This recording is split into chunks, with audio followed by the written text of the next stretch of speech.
What's going on, everyone? Spencer here, and let's talk about the pillars of skating. That is Y angle, shin angle, rocker, heel pressure, and Crosby crevice. Usually when we look at the pillars, we associate maximum with good and minimum, if you will, as bad.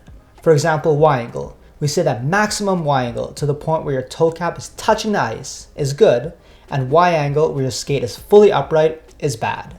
And in most cases, that's true. However, nothing in hockey is binary. Everything is situational.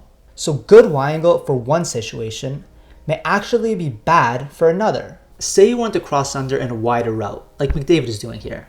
Having max Y angle would not be very good. Remember, the lower the Y angle, the tighter the radius, so the tighter the curve. So when it comes to all the pillars, it's more about manipulating than maximizing. So when you see Mcdavid or whoever with typically bad Y angle, shin angle, or really any pillar, consider the situation they're in, and you'll likely find that it's exactly what it calls for. And that's what makes them masters. Take this clip from Mcdavid, for example. If we just looked at a skate, we would say he has bad Y angle, as his skate is almost fully upright. But this is actually the exact Y angle he needs for the situation. Because he wants to hop over this obstacle, increasing his Y angle allows him to do that.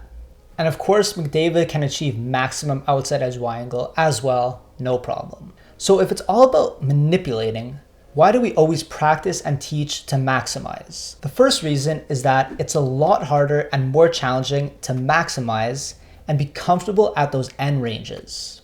The second reason is for performance. When we talk about tight turns, quick changes of direction, full speed, the things that separate the so-so players from the great players, all of that comes when you're at the max or near max capacity with all your pillars.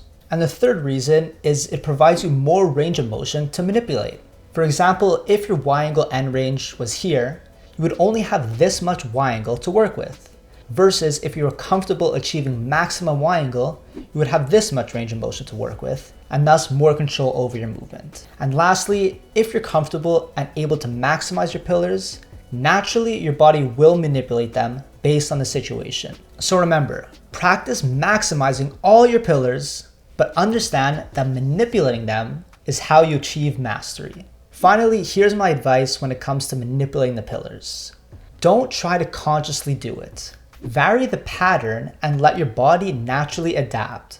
By that I mean, don't say to yourself, I'm going to increase my Y angle to 45 degrees. Instead, set up a situation or pattern that forces you to adjust your Y angle. For example, if you're doing punch turns, set up some cones in a wider circle to force you to manipulate your Y angle. You can also change the speed of drills as well. That said, once you have really good control and awareness of the pillars, then you could start consciously manipulating them and be on your way to mastery. So that's my important message on the pillars of skating. If you like this video, check this one out. I think you'll like it too.